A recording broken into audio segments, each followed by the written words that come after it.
नमस्कार दोस्तों, मैं अनुराग शर्मा स्मार्ट क्लासेज के इस यूट्यूब चैनल पे आपका हार्दिक स्वागत करता हूँ। आज मैं आपके लिए कक्षा 10 के एक महत्वपूर्ण टॉपिक की क्लास लेके आया हूँ। कक्षा 10 के विज्ञान की हम चैप्टर पढ़ेंगे विद्युत। क्या पढ़ेंगे? विद्युत। आज हम इसके बारे में चर्चा करेंगे। तो विद्युत के बारे में, करंट के बारे में आज हम चर्चा करेंगे। तो इसमें पहला टॉपिक देखते हैं भी, आवेश क्या होता है। आवेश, पहला टॉपिक क्या है अपना? आवेश। तो आवेश परमाणु का एक मूल कण होता है और ये धनावेश और ऋणावेश दोनों प्रकृति का हो सकता है। आवेश क्या होता है? यह एक परमाणु का मूल कण होता है जो धनावेश और ऋणावेश दोनों प्रकृति का होता है। तो आवेश परमाणु का एक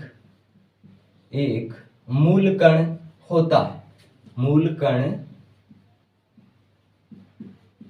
होता है जो धनावेश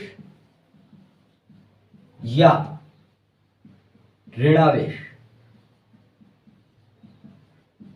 दोनों प्रकृति का हो सकता है। दोनों प्रकृति का हो सकता है। ये हो गई आवेश की डेफिनेशन भी। आवेश क्या है? परमाणु का एक मूल कण होता है जो धनावेश या ऋणावेश दोनों प्रकृति का था। अब इसमें चर्चा करते हैं भी। देखो, अब जो समान प्रकृति का धनावेश होगा ना, वो एक दूसरे को क्या करेगा? प्रतिकर्षित करेगा। और विपरीत प्रकृति के आवेश एक दूसरे को क्या करेंगे? आकर्षित करेंगे। तो समान प्रकृति के आवेश, समान प्रकृति के आवेश एक दूसरे को प्रतिकर्षित करते हैं, यानी दूर दूर फेंकते हैं, एक दूसरे को दूर दूर करते हैं। समान प्रकृति का आवेश हो गया ना, वो कभी मिलेगा नहीं, वो एक दूसरे को प्रतिकर्षित करेंगे यानी दूर दूर करेंगे। और असमान प्रकृति के जो आवेश हैं, असमान प्रकृति के आवेश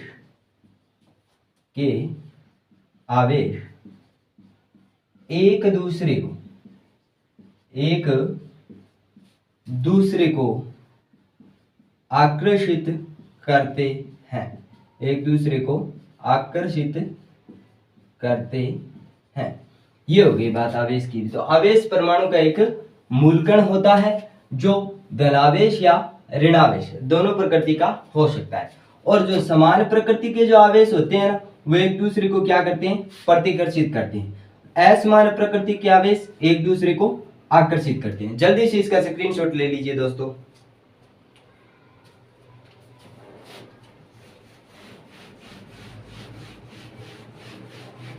अब आवेश के बारे में कुछ और बातें जानते हैं। तो आवेश का मात्रक क्या होता है? एसआई मात्रक क्या होता है? आवेश का एसआई मात्रक होता है कूलाम। क्या होता है? कूलाम। आवेश का एसआई मात्रक क्या होता है? कूलाम। जिसको किससे लिखते हैं? सी से। किससे लिखते हैं? सी से। तो आवेश का एसआई मात्रक क्या हो गया? कूलाम। अब बात करते हैं एक इलेक्ट्रॉन पर कितना आवेश होता है। यह भी कई बार पूछा जाता है परीक्षा में। एक इलेक्ट्रॉन पर आवेश और कौन सी प्रकृति का होता है, यह भी पूछा जाता है। तो एक इलेक्ट्रॉन पर आवेश कितना होता है? 1.6 गुणा में 10 की घात माइनस 19 कूलाम। कितना होता है? 1.6 गुणा में 10 की घात माइनस 19 कूलाम। और कौन सी प्रकृति का होता है ये? इसकी होती है ऋणावेश प्रकृति। क्या होता है ये? ऋणावेश होता है। ठीक है, तो जल्दी से इसका स्क्रीनशॉट लीजिए। चलिए अब अगले टॉपिक की चलते हैं। ये तो होगी बात आवेश की। तो आवेश क्या होता है? परमाणु का एक मूल कण होता है जो धनावेश और ऋणावेश दोनों प्रकार का हो सकता है। समान प्रकृति के जो आवेश होंगे वो एक दूसरे को हमेशा प्रतिकर्षित करते हैं और असमान प्रकृति का आवेश हमेशा एक दूसरे को आकर्षित करते हैं। इसके बाद हमने पढ़ा आवेश का एसआई मात्रक क्या होता है, कूलाम होता है। और एक इलेक्ट्रॉन पर कितना आवेश होता है, 1.6 गुणा में 10 की घात -19 कूलाम। अब चलते हैं अगले टॉपिक की तरफ। अब अगला टॉपिक अपना क्या है, विद्युत धारा। क्या है, विद्युत धारा, जिसको किससे लिखते हैं, आई से। किससे लिखते हैं, आई से। अब विद्युत धारा की डेफिनेशन को समझने का प्रयास करते हैं। विद्युत धारा की परिभाषा क्या होती है, आवेश प्रवाह की दर, आवेश प्रवाह की दर, ये क्या कहलाती है, विद्युत धारा। आवेश प्रवाह की दर को विद्युत धारा कहते हैं, को विद्युत धारा कहते हैं, विद्युत धारा कहते हैं। आवेश प्रवाह की दर को क्या बोलते हैं, विद्युत धारा कहते हैं। तो विद्युत धारा इक्वल टू क्या हो गया, विद्युत धारा का फॉर्मूला अपने पास क्या बन गया, विद्युत धारा बराबर में आवेश बटे में समय, आवेश बटे में समय, आवेश बटे में समय। विद्युत धारा को किस से लिखते हैं, आई से। तो आवेश को किस से रिप्रेजेंट करेंगे, क्यू से, और समय को टी से। आई इज इक्वल टू क्या हो गया अपने, क्यू अपॉन में टी। और विद्युत धारा का मात्रक, विद्युत धारा का मात्रक, विद्युत धारा का मात्रक क्या होता है, एम्पियर। क्या होता है, एम्पियर, जिसको ए से भी लिख देते हैं और एएमपी से भी लिख देते हैं। ये है विद्युत धारा की परिभाषा और इसके मात्रक। आवेश प्रवाह की दर, विद्युत धारा की परिभाषा क्या है, आवेश प्रवाह की दर को क्या बोलेंगे अपने, विद्युत धारा कहते हैं। विद्युत धारा इज इक्वल टू क्या हो गया, आवेश बटे में समय। विद्युत धारा को किस से लिखते हैं, आई से, आवेश को क्यू से और समय को टी से। विद्युत धारा का मात्रक क्या हो गया, एम्पियर। विद्युत धारा का मात्रक क्या हो गया, एम्पियर हो गया। तो जल्दी से इसका स्क्रीनशॉट लीजिए दोस्तों। अब यहां से एक मोस्ट इंपोर्टेंट डेफिनेशन निकल के आती है जो कई बार परीक्षा में पूछी गई है, तो उस पे चलते हैं। यहाँ पे एक डेफिनेशन निकलती है, जैसे विद्युत धारा का मात्रक क्या बोला था, एम्पियर। विद्युत धारा का मात्रक क्या होता है, एम्पियर। तो यहाँ पे डेफिनेशन पूछी जाती है 1 एम्पियर की। 1 एम्पियर को समझाइए। तो 1 एम्पियर की परिभाषा देखिए, अपने क्या था, I is equal to Q upon में T. I is equal to Q upon में टी। मैं मान लेता हूं भी यहाँ पे क्या है अपने पास, Q is equal to 1 coulomb है और टी इज इक्वल टू कितना हो गया, 1 second. Q is equal to हमने कितना मान लिया, 1 कूलाम, और टी इज इक्वल टू कितना हो गया, 1 सेकेंड। तो आई इज इक्वल टू कितना हो जाएगा, 1 कूलाम बटे में 1 सेकेंड। तो ये कितना आ गया अपने पास, 1 एम्पियर। तो धारा कितनी होगी, 1 एम्पियर होगी। अब यहां से अपने को डेफिनेशन बनानी है। डेफिनेशन कैसी होगी, यदि किसी विद्युत परिपथ में, यदि किसी विद्युत परिपथ में किसी बिंदु से 1 कूलाम आवेश प्रवाहित होने में, यदि किसी विद्युत परिपथ में किसी बिंदु से 1 कूलाम आवेश प्रवाहित होने में 1 सेकंड का समय लगे, 1 कूलाम आवेश प्रवाहित होने में 1 सेकंड का समय लगे, वहां जो उत्पन्न धारा होगी वो क्या होगी, 1 एम्पियर होगी। वहां या उस परिपथ में जो धारा होगी वो कितनी होगी अपने पास, 1 एम्पियर होगी। तो अपने डेफिनेशन क्या लिखेंगे, यदि किसी विद्युत परिपथ में, विद्युत परिपथ में किसी बिंदु से, किसी बिंदु से 1 कूलाम,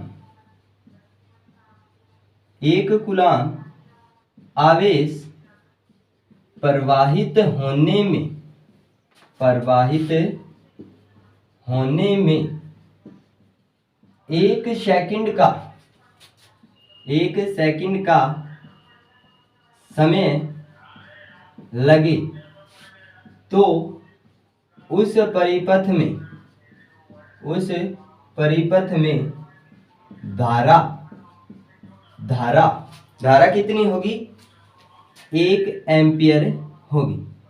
तो उस परिपथ में धारा कितनी होगी अपने पास, 1 एम्पियर होगी। और ये किसकी डेफिनेशन होगी? 1 एम्पियर की डेफिनेशन होगी। तो 1 एम्पियर की डेफिनेशन हमने किस प्रकार निकाली? विद्युत धारा I इज इक्वल टू क्या आता है? Q अपॉन में T। मैंने मान लिया Q इज इक्वल टू क्या हो? 1 कूलाम हो, और T इज इक्वल टू कितना हो? जो समय अपने पास 1 सेकंड लगाओ। तो I इज इक्वल टू कितना आ गया? 1 कूलाम बटे में 1 सेकंड। तो ये कितना आ गया? 1 एम्पियर। भी यहाँ से डेफिनेशन बना ली हमने। यदि किसी विद्युत परिपथ में किसी बिंदु से 1 कूलाम आवेश प्रवाहित होने में 1 सेकंड का समय लगे तो उस परिपथ में धारा कितनी होगी? अपने पास 1 एम्पियर होगी। तो जल्दी स्क्रीनशॉट लीजिए दोस्तों।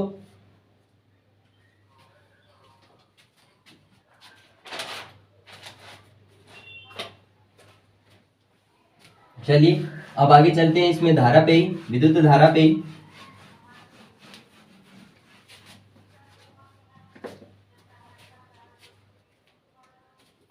अब देखिए, विद्युत धारा को मापने के लिए, विद्युत धारा को मापने के लिए, विद्युत धारा को मापने के लिए, मापने के लिए किसका उपयोग करते हैं? एमीटर का। किसका उपयोग करते हैं? एमीटर का। विद्युत धारा को मापने के लिए एमीटर, एमीटर का प्रयोग करते हैं, एमीटर का प्रयोग करते हैं। और इसे श्रेणी क्रम में लगाते हैं। कौन से क्रम में? श्रेणी क्रम में लगाते हैं। श्रेणी क्रम और समांतर क्रम आगे आएंगे इसी चैप्टर में, लगाते हैं। तो वहां पे पढ़ लेंगे हम इनको। श्रेणी क्रम में लगाते हैं। विद्युत धारा को मापने के लिए एमीटर का प्रयोग करते हैं और इसे श्रेणी क्रम में लगाते हैं। एमीटर का प्रतीक चिन्ह ये होता है दोस्तों, प्लस और माइनस। ये क्या हो गया? अपना एमीटर हो गया। तो विद्युत धारा को मापने के लिए एमीटर का प्रयोग करते हैं और इसे कौन से क्रम में लगाते हैं? श्रेणी क्रम में लगाते हैं। तो इसे श्रेणी क्रम में क्यों लगाया जाता है? क्योंकि इसका प्रतिरोध क्या होता है? बहुत ही कम होता है। इसे श्रेणी क्रम में लगाते हैं। अगर इसका पूछ लेना भी इसे श्रेणी क्रम में क्यों लगाते हैं, तो इसका आंसर आपको क्या देना है? क्योंकि इसका प्रतिरोध क्या होता है? क्योंकि इसका प्रतिरोध कम होता है। क्योंकि इसका प्रतिरोध कम होता है, इसलिए इसे क्या लगाते हैं? अपने श्रेणी क्रम में लगाते हैं। किसको? एमीटर को। एमीटर को श्रेणी क्रम में क्यों लगाया जाता है? क्योंकि इसका प्रतिरोध क्या होता है? कम होता है। अब देखिए, विद्युत धारा के कुछ छोटे मात्रकों के बारे में चर्चा कर लेते हैं। भी 1 milli ampere, 1 milli ampere m A से लिखा जाता है। ये क्या होगा? 10 की घात माइनस 3 एम्पियर के इक्वल होगा। ठीक है। और 1 micro ampere, 1 micro ampere, 1 micro ampere mu A, ये कितना? तो 10 की घात माइनस 6 एम्पियर, 10 की घात माइनस 6 एम्पियर में। तो ये हो गई बात। विद्युत धारा को मापने के लिए किसका प्रयोग करते हैं? एमीटर का प्रयोग करते हैं और इसको श्रेणी क्रम में लगाते हैं। तो इसको श्रेणी क्रम में क्यों लगाते हैं, अगर ये पूछ लिया जाए तो इसका प्रतिरोध क्या होता है? बहुत ही कम होता है। इसके छोटे मात्रक मैंने आपको बता दिए। अब चलते हैं भी विद्युत धारा की जो दिशा है वो क्या होती?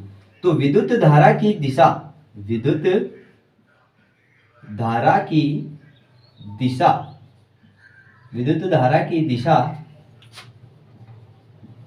इलेक्ट्रॉनों की दिशा के विपरीत मानी गई है। इलेक्ट्रॉनों की दिशा के विपरीत होती है, विपरीत होती है। अर्थात धनावेश से ऋणावेश की ओर, अर्थात धनावेश से ऋणावेश की तरफ होती है, ऋणावेश की तरफ होती है। विद्युत धारा की दिशा इलेक्ट्रॉनों की दिशा के विपरीत होती है, अर्थात ये धनावेश से किस ओर होती है? ऋणावेश होती है। तो जल्दी से इसका स्क्रीनशॉट ले लीजिए दोस्तों।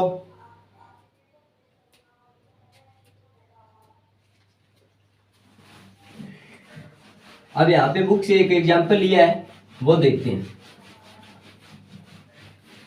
एग्जाम्पल क्या बोल रहा है? एग्जाम्पल बोल रहा है भी 1 कूलाम आवेश में इलेक्ट्रॉनों की संख्या ज्ञात करो।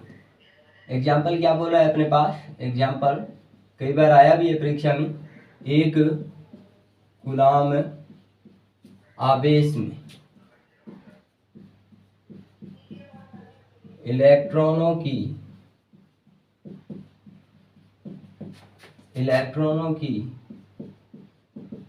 संख्या ज्ञात करो। एक कूलम आवेश में इलेक्ट्रॉनों की संख्या ज्ञात करो। तो आंसर इसका देखते हैं। Q इज इक्वल टू क्या होता है, Ne। कूलम हो गया, N नंबर हो गया, अभी कितने है इलेक्ट्रॉनों की संख्या ज्ञात करनी, ये इलेक्ट्रॉन पर आवेश हो गया। तो Q कितना है अपने पास, एक कूलम है, एक N अपने को निकालना है। एक इलेक्ट्रॉन पर आवेश कितने, 1.6 गुणा 10⁻⁻19 कूलम, ये आपको बताया गया। ठीक है, तो अपने को N निकालना है, तो 1/1.6 गुणा में 10⁻⁻19। और जब इसको सॉल्व करेंगे कितना आ जाएगा, ये आ जाएगा 6.25 गुणा में 10⁻18। तो एक कूलम आवेश में इलेक्ट्रॉनों की संख्या कितनी होती है, -18 नहीं, ये ऊपर चली जाएगी प्लस का। इलेक्ट्रॉनों की संख्या कितनी होती है, 6.25 गुणा में 10⁻18 होती है। जल्दी से इसका स्क्रीनशॉट लीजिए दोस्तों।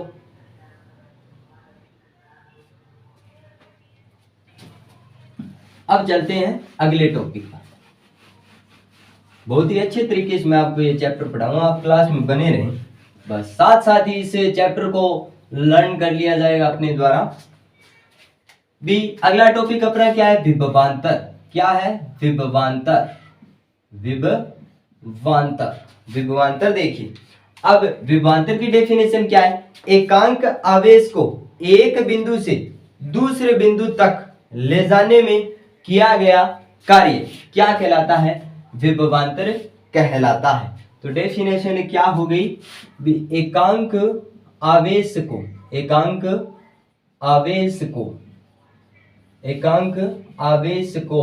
एक बिंदु से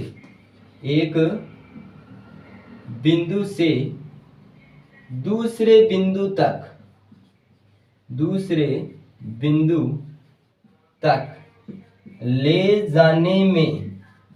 ले जाने में किया गया कार्य विभवांतर कहलाता है। किया गया कार्य विभवांतर कहलाता है। तो ये हो गया विभवांतर दोस्तों। विभवांतर क्या होता है, एकांक आवेश को एक बिंदु से दूसरे बिंदु तक ले जाने में किया गया कार्य। और इसका SI मात्रक क्या हो गया, SI मात्रक विभवांतर का क्या होता है, वोल्ट। क्या होता है, वोल्ट। और इसको भी V से लिख देते हैं, इसको भी किससे लिख देते हैं, V से लिखते हैं। विभवांतर क्या हो गया, किया गया कार्य, और वो भी किस पर, आवेश पर। तो V इज इक्वल टू कितना हो गया, W/Q। अब यहां से भी एक डेफिनेशन निकलती है, तो जल्दी से आप इसका स्क्रीनशॉट ले लीजिए, उसके बाद उसके बारे में चर्चा करेंगे अपने।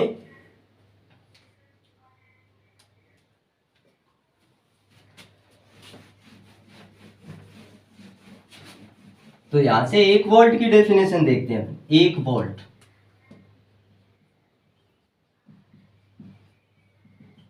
भी अपने पास V इज इक्वल टू कितना था, W/Q। जैसे हमने 1 एम्पियर की परिभाषा बनाई थी ना, उसी प्रकार बनाएंगे।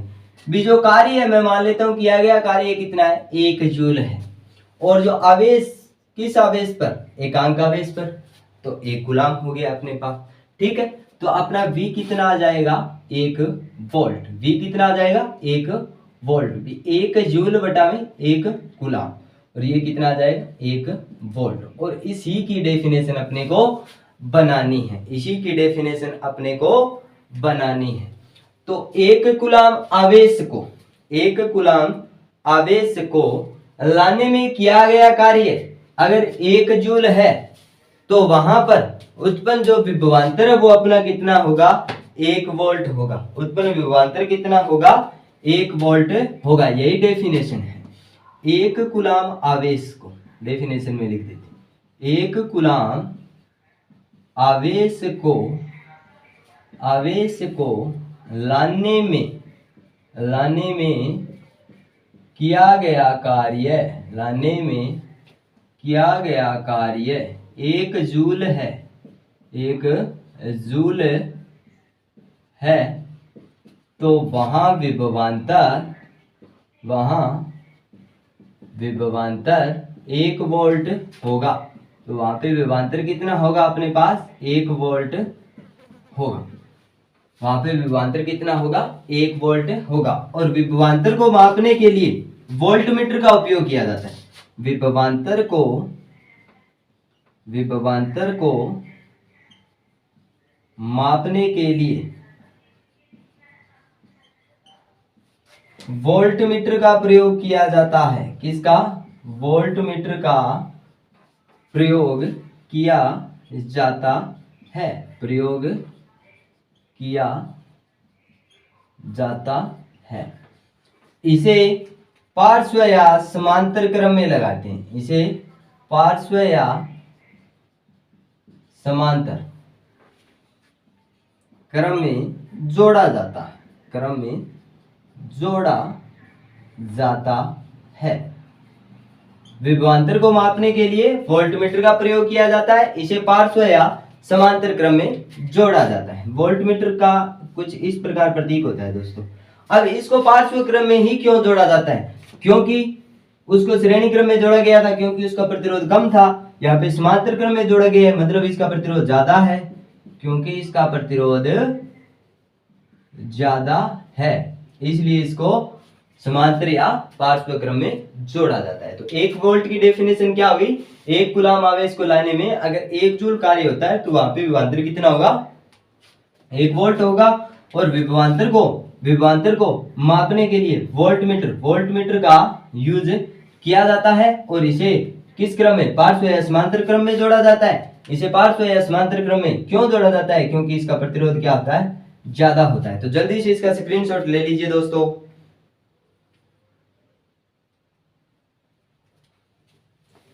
चलिए अब कुछ प्रतीक चिन्हों के बारे में चर्चा करते हैं, जो इस चैप्टर का एक मेन टॉपिक ही है, प्रतीक चिन्ह।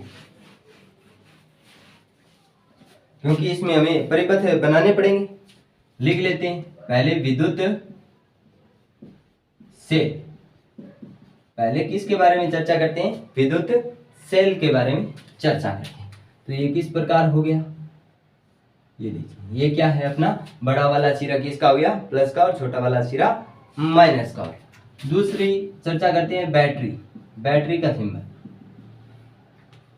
बैटरी का सिंबल कुछ इस प्रकार ही होगा, सेल से मिलता जुलता हुआ। ये प्लस वाला सिरा और ये माइनस वाला सिरा हो गया। खुली कुंजी का मतलब यहाँ पे क्या हो गया? प्लग से। किससे? प्लग से। उसका सिंबल ये हो गया।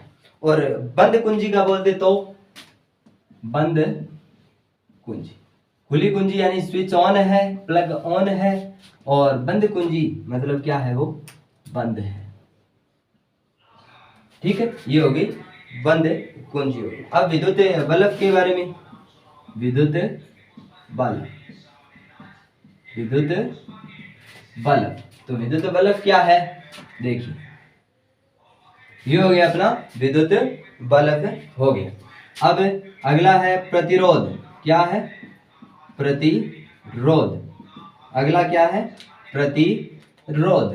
तो प्रतिरोध देखते हैं, प्रतिरोध का ये हो गया। और उसके बाद में धारा नियंत्रक। क्या हो गया? धारा नियंत्रक। तो धारा नियंत्रक, धारा को नियंत्रित करने वाला, इसके 2 प्रकार से दिए जाते हैं आपके बुक में। एक तो इस प्रकार दिया जाता है और एक इस प्रकार भी दिया जाता है।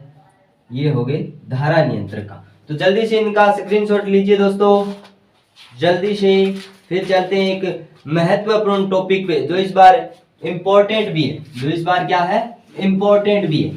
अगला टॉपिक है अपना ओम का नियम। ओम का नियम, जिस पे ये सारा लेसन क्या है? चलने वाला है। जिस पर ये सारा लेसन चलने वाला है। ओम का नियम, ओम का नियम, ओम का नियम। ये लीजिए ओम का नियम। तो ये नियम क्या बोलता है, इस नियम के अनुसार ये नियम हमको क्या समझाता है, तो देखो इस नियम के अनुसार यदि किसी चालक की जो भौतिक अवस्थाएं जैसे ताप, दाब, लंबाई और क्षेत्रफल इत्यादि स्थिर रहती है, ये क्या रहती है, स्थिर रहती है, तो उसके सिरों के मध्य जो उत्पन्न विभवांतर, जो विभवांतर उत्पन्न हो रहा है ना, वो धारा के क्या होगा, समानुपाती होगा। धारा के क्या होगा, समानुपाती होगा। तो इस नियम के अनुसार, इस नियम के अनुसार, इस नियम के अनुसार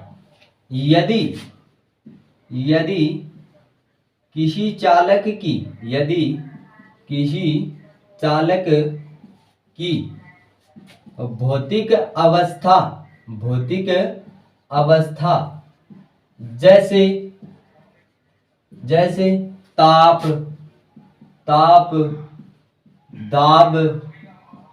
क्षेत्रफल, लंबाई इत्यादि स्थिर रहे, इत्यादि स्थिर रहे तो उसके सिरों के मध्य उत्पन्न विभवांतर, उसके सिरों के मध्य उत्पन्न विभवांतर धारा के समानुपाती होता है, धारा के समानुपाती होता है।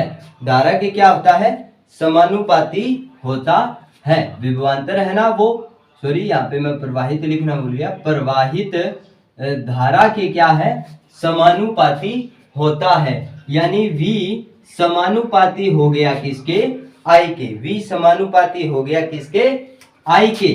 तो समानुपाती का निशान हटाते हैं तो यहाँ पे R आ जाता है। R क्या है, एक स्थिरांक है। R क्या है, एक स्थिरांक है, जिसे प्रतिरोध बोल दिया जाता है। जिसे क्या बोला जाता है, प्रतिरोध बोला जाता है, जिसे प्रतिरोध बोला जाता है।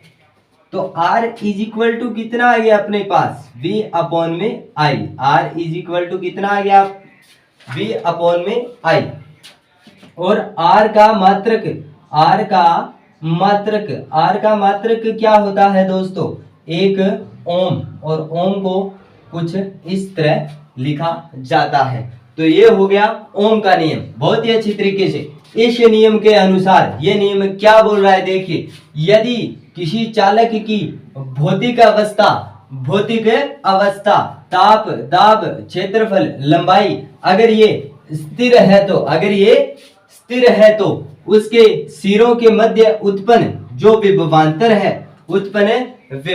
है वो प्रवाहित धारा के क्या होगा, समानुपाती होता है। प्रवाहित धारा के समानुपाती होता है। यानी V समानुपाती किसके हो गया, I के। यहाँ से समानुपाती का निशान हटाया तो अपने पास V इज इक्वल टू कितना आ गया, R यहाँ पे क्या हो गया, एक स्थिरांक हो गया, जिसे प्रतिरोध कहते हैं। जिसे क्या बोला जाता है, प्रतिरोध। प्रतिरोध की परिभाषा पूछ ली जाए तो धारा के मार्ग में आने वाली बाधा या आने वाली रुकावट क्या है, प्रतिरोध होता है। धारा के प्रवाह में आने वाली रुकावट क्या होगी, प्रतिरोध होगी। यानी जिस चालक तार का प्रतिरोध ज्यादा होगा उसमें धारा की मात्रा क्या होगी, कम होगी।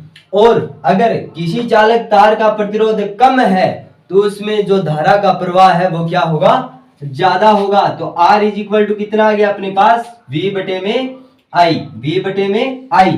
और जो R का मात्रक है वो कितना होता है, R का मात्रक क्या होता है, 1 ओम। और ओम को कुछ इस तरह लिखा जाता है। जल्दी से इसका स्क्रीनशॉट लीजिए दोस्तों।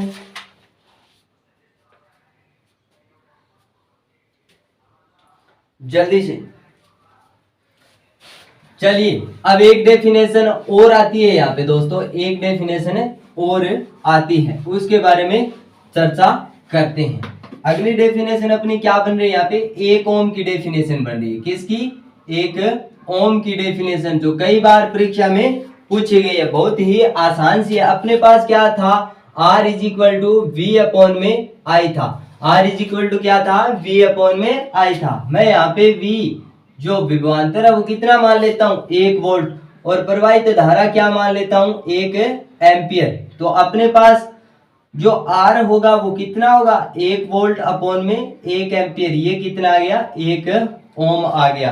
कितना आ गया, 1 ओम आ गया। यहाँ से डेफिनेशन क्या बन रही है, यदि किसी चालक तार से 1 एम्पियर की धारा प्रवाहित करते हैं तो उसके सिरों के मध्य उत्पन्न विभवांतर अगर 1 वोल्ट है तो उस चालक तार का प्रतिरोध कितना होगा, 1 ओम होगा। तो उस चालक तार का प्रतिरोध कितना होगा, 1 ओम होगा। तो डेफिनेशन लिख लेते हैं, यदि किसी चालक तार से, यदि किसी चालक तार से 1 एम्पियर की धारा प्रवाहित करते हैं, 1 एम्पियर की धारा प्रवाहित करते हैं तो इसके सिरों पर उत्पन्न विभवांतर 1 वोल्ट हो तथा इसके सिरों पर उत्पन्न विभवांतर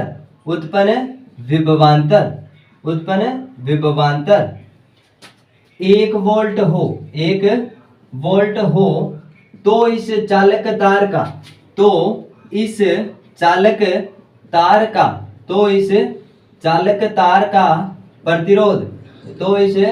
तार का प्रतिरोध 1 ओम होगा। तो इस चालक तार का प्रतिरोध कितना होगा, 1 ओम होगा। दोस्तों ये हमने 1 ओम की डेफिनेशन पढ़ ली। R इज इक्वल टू कितना होता है, V अपॉन में I।